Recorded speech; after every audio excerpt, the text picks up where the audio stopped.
Hello everyone welcome to my mini blog. तो आज दीदी टे सकाल सकाल टिफिन बनाऊला माने मसला बरा। तो चलतु देखिए आमर मसला बरा। तो सी नहीं तेल पकई देन तेल छाणी आनी मत देता कि देख मसला बरा होगा रेडी जा खाईदेबू। देन मुझे खाई सारिक बाहर पड़ी मौसी घर को। तो मौसी घर एमती कुकुड़ा दुईटा रखी थे। तो से जन जाक एमती दौड़ी गोड़ा गोड़ी जाते तो से डरुले। तो आम पुअर मोर मिसिकी आम खोला खोली करके आजाद करदेली कि जा टे बाहर बुली आस बोली नहीं छाड़देली। तो से तार पलैला मुझे पलि आसली घर को आसला टे खाई सारापर आम टे काटुलु गोटे केक माने यहाँ हूँ बिरी मड़ा पिठा।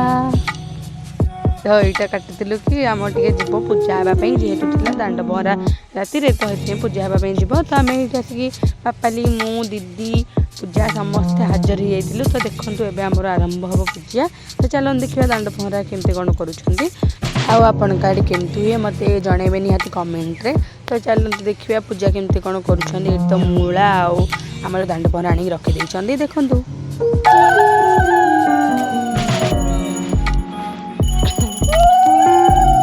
भोगरे टे पानी छड़े देकी गला भोग कम्प्लीट। तापर तो ये भाउज का सब उठी आते। तो मुझे कहती भाउज का कि पुआ का काखे धरिकी दांड पहरा कर।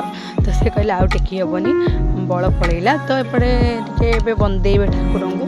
तो चलते तो देखा केमती कौन बंदा बंदी कर बड़ मम्मी मामा एका सब।